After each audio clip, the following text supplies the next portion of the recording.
Financial institutions are now under the microscopes of regulatory authorities more than they've ever been before. Whether it's data and reporting, stress testing and risk management, or the treatment of customers, regulators are increasingly more focused on compliance. And the onus is on the banks themselves to ensure they're both responding and, more importantly, adapting to these evolving market conditions. Anti-money laundering in particular is an area that financial institutions have been heavily criticised for. Now, this is by governments as well as the regulators themselves for what they perceive to be weak controls on the part of the banks. However, the big question is, can banks really find that balance between reaching compliance and still adopting and maintaining a customer-centric approach to their overall AML processes?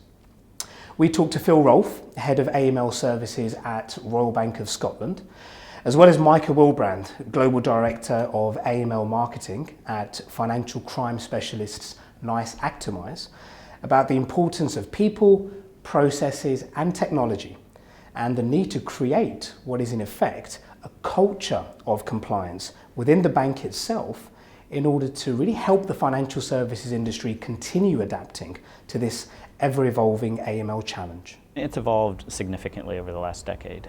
When I first started in financial services and in the AML space, really it was in its infancy. We really focused on customer onboarding and just basic identity verification and sanctions. So when you're going to go to a financial organization, you provide your name, your address, your postcode, and your date of birth, and then that would be verified against electronic databases held by credit bureaus or the electoral register and those types of databases. And then it really focused on sanctions checking, ensuring that you're not working with sanctioned individuals. The 2000s were really marked post 9/11 on really focusing on the money transfers to sanctioned individuals, specifically Al-Qaeda and other terrorist-related organizations. So throughout the decade, we saw a lot of emphasis on that, and at Actimize, we have our Suspicious Activity Monitor product, which are used in a lot of Tier 1 banks globally to really help drive out that activity.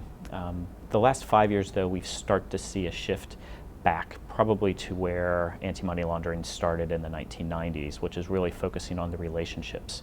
We have a very good handle now on money transfers and where money is flowing, but criminal organizations have now shifted back to hiding their activities amongst organizations, and that's where we're seeing a lot of emphasis now. I think in the last 10 to 15 years we've seen it come along enormously.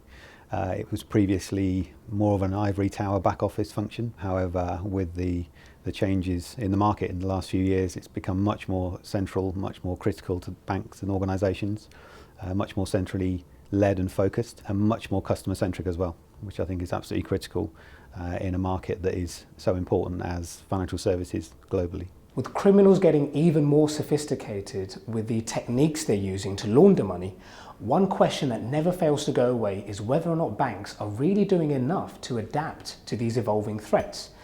Is there enough cross-functional collaboration throughout the enterprise in order to meet this challenge? And do these institutions have the right technology and the right talent to help achieve this? I think as in any market, there are those that are leading, those that are in the pack, and those that are struggling to catch up. The banks have tried to adapt to the changing market conditions.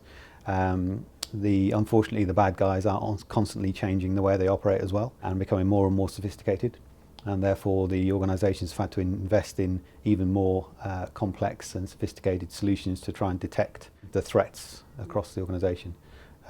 It's a difficult and challenging market, but it's non-competitive in the sense that all organisations have to invest in this space to try and improve the safety and security of banking globally. They really have the past 3 to 4 years really looked at technology to help them. And the reason for that is because sanctions have shifted from being broad sanctions. So the West used to just say, don't work with Iran, don't work with Cuba, don't work with North Korea. And that's really changing. We saw this with the Ukrainian crisis 18 months ago, 2 years ago now, where the idea of what they call secretarial sanctions came into play.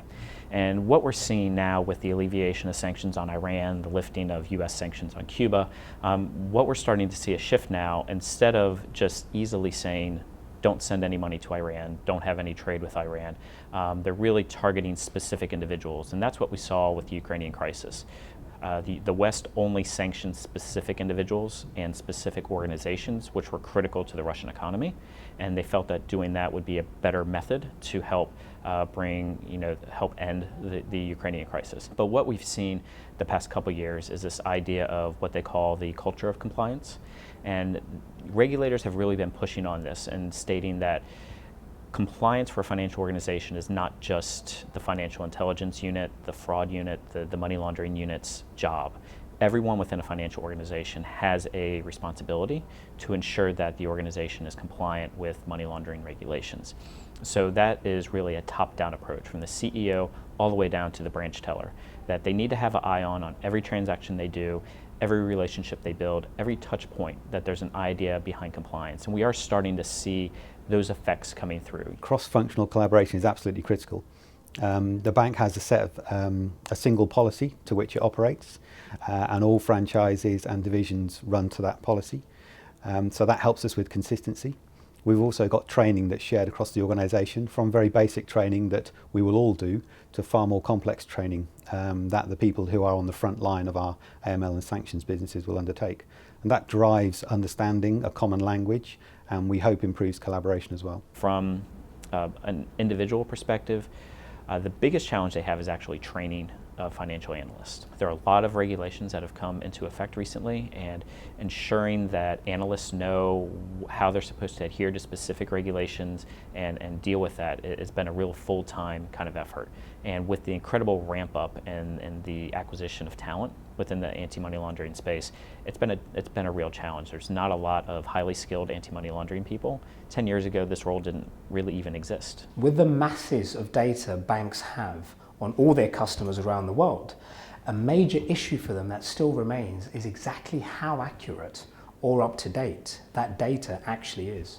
The biggest obstacle to compliance in this space would be around data quality. So we are large organisations that have millions of customers globally.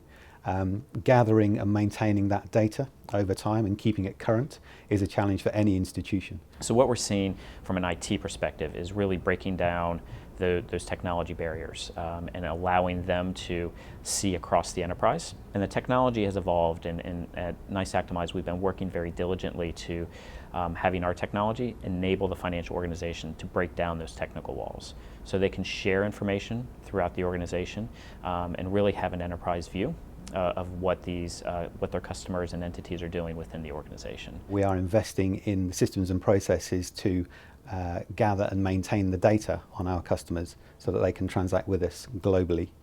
We are always evolving our systems and processes to try and spot the bad guys within the 99.99% of our customers who are good. You can't set the bar so high that it's impossible to do business with us, and that's a challenge that many of the global banks have. What we're seeing now with the advent of Hadoop and Cassandra and all these other new database type technologies and all this back-end technology that we've had developed over the past 10 to 15 years, you're starting to see the influence of the younger IT generation coming through and not being so scared. We can now show in a non-cost prohibitive manner, we can shift all of their data from these old 1950s, 1960s mainframe to these much lower cost, faster performing Hadoop type clusters, which will enable them to continue to operate and actually in a much cost effective manner. With KYC and customer due diligence playing naturally a pivotal role in the overall AML process, how far can banks actually go when investigating a customer and doing the necessary diligence before they lose that customer? And with every customer being unique, are the current systems being employed by banks flexible enough in order for their KYC and CDD processes to be relevant for each individual? The biggest challenge in relation to KYC and CDD is understanding who is behind an organisation. The ultimate beneficiary and the owner of that organisation are who we're really interested in. You may start trading with one company, but through changes in the background of that organisation, you could end up dealing with somebody else. So there's a real challenge to maintain that data over time so that we know who is our ultimate customer. So at NICE Actimize, what we've done is over the past 3 to 4 years, we spent a lot of time with our customers really evaluating and mapping what their customer due diligence and onboarding processes are. We knew when the Financial Action Task Force passed their new 40 recommendations in 2012 that the regulations were really going to start to build up and be enforced in 3 to 4 years after that. So what we wanted to do is work with our customers and really evaluate what they were doing and how we can turn a lot of these manual processes that they had into automated processes that would make things more efficient. The first was working on what we call our customer risk assessment engine.